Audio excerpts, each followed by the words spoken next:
기본적으로 우리가 인테리어를 하고 난 뒤에 그 비용이 다 없어진다고 생각하시는 분들이 많잖아요. 그 이유는 뭐냐면 직접 물어보면 터놓고 답해주는 부동산 인터뷰 직터뷰 시즌 3. 안녕하세요. 월천대사 이주연입니다. 요즘 코로나19 때문에 집에서 머무는 시간이 길어지면서 집에 있는 인테리어에 대한 관심도 높아지고 있는데요. 오늘은 뉴빌드 남경혁 대표님을 모시고 돈 되는 인테리어에 대해서 알아보도록 하겠습니다. 남경혁 사장님. 안녕하세요. 뉴빌드 남경혁 대표입니다. 반갑습니다.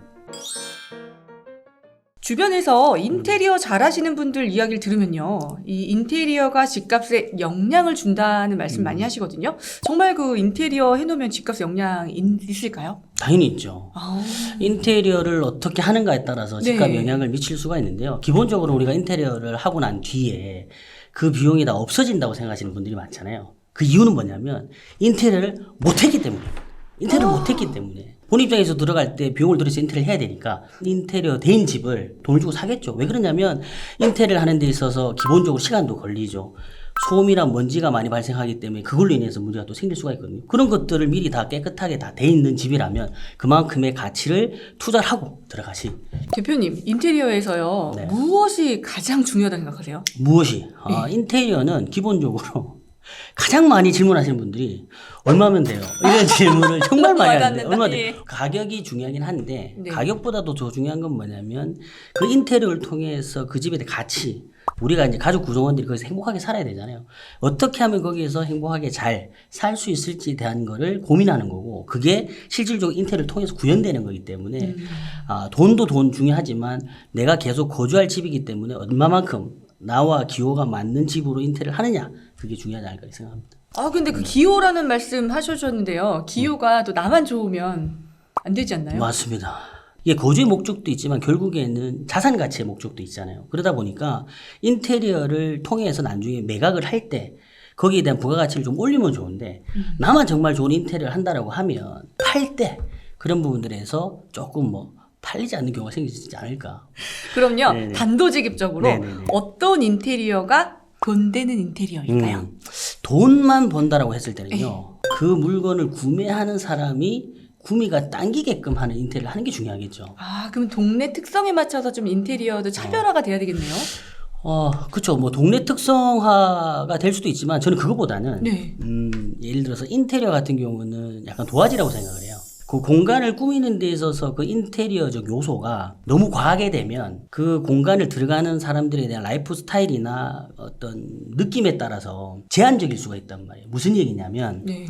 인테리어는 크게 세 가지로 구분이 돼요. 뭐냐면 골조, 그리고 마감, 그리고 홈퍼니싱 세 가지로 구분이 되는데, 골조라고 하는 거는 뼈대를 구성하는 거고, 마감이라고 하는 거는 그 골조에다가 우리가 벽지를 붙인다든지 또는 타일 붙인다든지 그런 것들을 말하는 거고, 그 다음에 홈퍼니싱은 뭐냐면 가구, 스타일링하는 가구들 말하는 거예요. 이동식 가구, 쿠션, 베딩, 소파 이런 것들 이야기를 하는 건데, 만약에 우리가 마감을 너무 과하게 하면 스타일링 할 때 되게 힘들어요. 그 얘기는 뭐냐면 본인들마다 가지고 있는 특색들이 있는데 그거를 인테리어가 마감해서 제한을 시킬 수가 있거든요. 그러니까 돈이 되는 인테리어라고 하는 건 뭐냐면 그 집을 구매를 하는 사람이 스타일링을 자연스럽게 할 수 있는 공간을 만들어주는 거죠. 쉽게 이야기하면 약간 모던 스타일로. 요즘은요, 워낙 시공이나 이 공사가 간편하게 나오는 제품도 있는 것 같아요. 그래서 셀프 인테리어도 많이들 하시거든요. 셀프로 가능한 인테리어는 전문가로서 추천해 줄 때 뭐가 있을까요? 그 셀프 인테리어 할 때는요, 네. 비교적 간단해야 돼요. 간단해야 된다. 간단해야 되고, 오랜 기간 동안의 숙련도가 필요한 작업일수록 셀프 인테리어는 불리해요. 그래서 제가 보통 추천할 때는 세 가지 정도 공정을 추천하는데, 첫 번째는 필름. 물론 여기서 얘기하는 것도 숙련된 기술자들이 하는 거와 차이는 있을 수 있지만 그나마 약간 이렇게 좀 에어 나는 거는 좀 그렇죠. 칼집 내서 좀 그렇죠. 맞습니다. 잘 아시네요. 네. 많이 해봤어. 좀 약간 쉽게 접근할 수 있는 거. 필름 같은 경우가 조금 그런 경우가 있고요. 왜 그러냐면 필름 같은 경우는 간단히 프라이머를 바르고 그리고 필름을 싸면 되니까. 두 번째 또 많이 하시는 게 도장이죠. 요새는 페인팅을 잘 할 수 있게끔 지원해주는 영상들도 많고, 또 비교적 좀 쉬워요. 물론 여기서 필름과 똑같이 오래된 기술자가 하는 것만큼의 퀄리티 낼 수가 없습니다. 그래도 그나마 멀리서 보면 좀 그래, 가까이만 가면 돼요. 가까이만 가면 돼요. 그러니까 도장인데 도장 같은 경우에는 지금 이제 로드샵이라고 이제 뭐 예를 들어서 벤자민 모어나 던 에드워드 같은 경우에는 네. 워낙 또 잘 해놓고 판매를 하잖아요. 그래서 이제 그런 부분들에 대한 제품을 구매를 해서 또 할 수 있는 방법이 있고 세 번째는 네. 도배인데 예. 도배가 사실 셀프로 추천하진 않습니다. 왜 그러냐면 천정지를 도배를 한다라고 하면 어깨가 빠질 수가 있어요. 그래서 보통 이제 셀프 인테리어를 하려는 도배는 뭐냐면 네. 풀이 발라져 있는 도배지를 선택하는 거예요. 그런 제품을 사용하더라도 천정은 비춥니다. 천정 말고 벽에만 벽에만 하시는 것도 포인트가 될 수 있다라는 좀 설명을 드릴 수 있습니다. 그리고 그 위에 할 수 있는 것들이 있긴 있지만 효용성이 좀 떨어진다고 생각해요. 개인적으로는. 그래서 한 그 세 가지 공정. 인테리어의 성공 반정식은 모델하우스에서 찾아라라는 말씀을 해주셨는데요. 네네. 왜 모델하우스를 가야 되고 어떤 점을 봐야 되죠?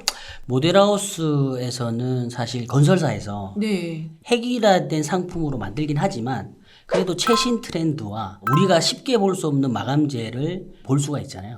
그래서 이제 가서 보면 조금 더 효과적이다라는 말씀을 드리는 거고요. 이 공간의 컨셉은 뭘 가지고 어떤 컬러를 가지고 연출했는지 그런 부분들에 대한 거를 좀 주안점을 가지고 보면 눈높이를 좀 올릴 수가 있고, 또 하나는 모델하우스 같은 경우는 디스플레이를 다 해놓잖아요. 네. 그게 이제 말 그대로 스타일링을 하는 건데, 그게 보면 단순한 것 같지만 소파에 대한 형태, 커튼과 같이 이게 디자인에 대한 컬러가 다 연결돼서 스타일링을 하거든요. 그렇다 보니까 그런 부분들에 대한 것도 배울 필요가 있고요. 어쨌든 깔끔하게 예쁘게 꾸며진 집을 우리가 볼 기회가 별로 없잖아요. 실물로 볼 기회가 일반인들이. 그렇기 때문에 그런 곳에서 간접 체험을 하시면 조금 더 효과적으로 인테리어 보는 눈을 높일 수 있지 않을까. 자, 그러면 모델하우스 이야기가 나왔잖아요. 네. 분양받으시는 분들 요즘에 다양한 옵션, 정말 옵션이 좋은데요.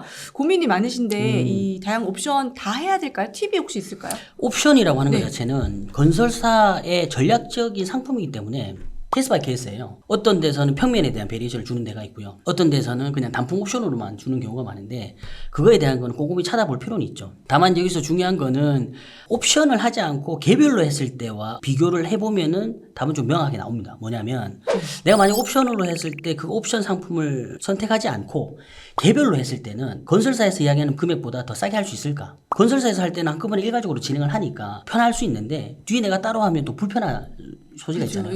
그런 부분들에 대한 걸 좀 꼼꼼히 따져볼 필요가 있다라고 말씀드릴 수 있을 것 같은데, 그럼에도 불구하고 만약에 한다라고 하면은 제가 볼 때는 자가로 들어가는 집이라고 하면 네. 시스템 에어컨은 꼭 한번 고려를 해봐라 라는 이야기를 좀 하고 싶고요.